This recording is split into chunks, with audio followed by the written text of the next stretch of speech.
Would you like to hear a story for НАБЕРУС?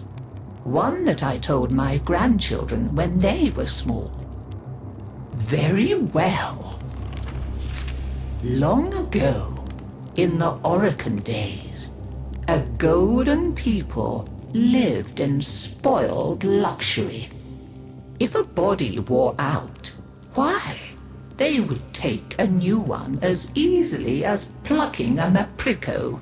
Such was the mystery of the Kuva. So, what became of death and disease? Oh, they were abundant, but not for the Orokin. They were above petty death. Such was their contempt that they decreed a special day on which to make fun of it. On НАБЕРУС, the night of memory, the shining people laughed at death. They dressed in costumes that recalled the old days of mortality.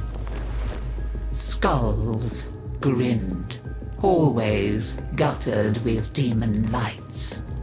For one night, beauty was banished, rot and monstrosity held sway. Now, on one very special НАБЕРУС, 3 pretty Orokin were bored, as Orokin so often were. НАБЕRУS no longer holds its magic for me, sighed one. Masks and costumes are for children, grumbled another. Why follow the crowd, mused the third.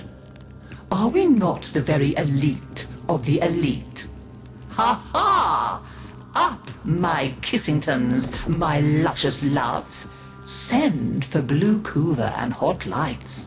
I have a sport that will mend all.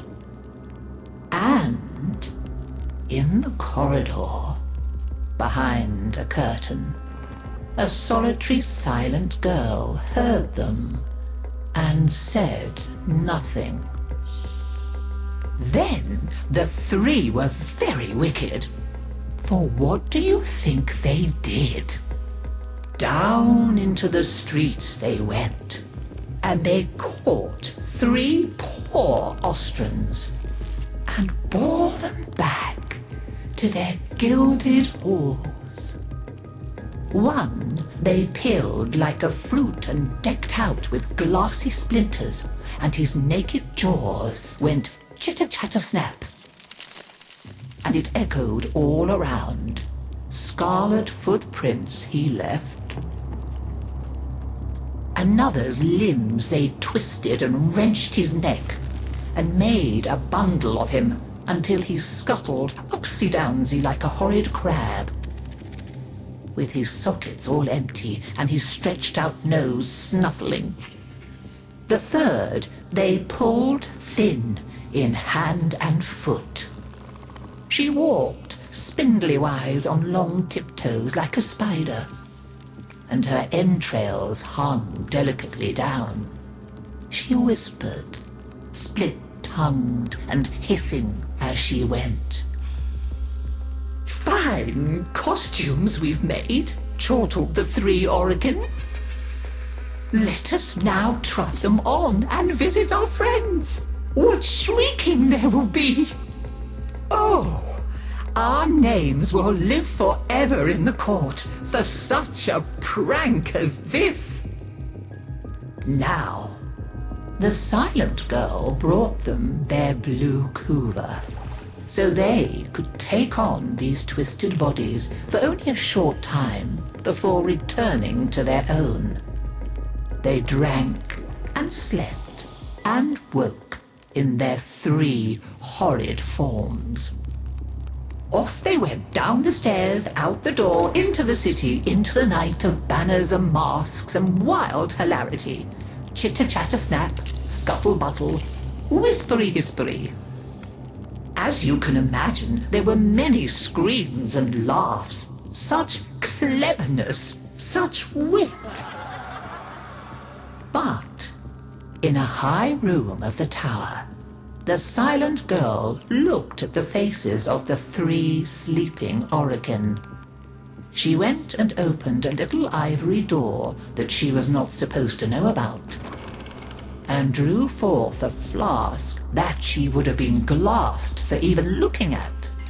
A flask of crimson kuva, the scarlet seal upon continuity, permanent. And she tipped it down 3 cruel throats. With a little laugh, she went skating away, never to return. There were many screams that NABERUS night, but when the sun came up, none screamed so loud as the 3 who found that they were trapped in the hideous bodies they themselves had fashioned for ever and ever. So, listen carefully, Tenno, and beware, for you may hear them coming tonight.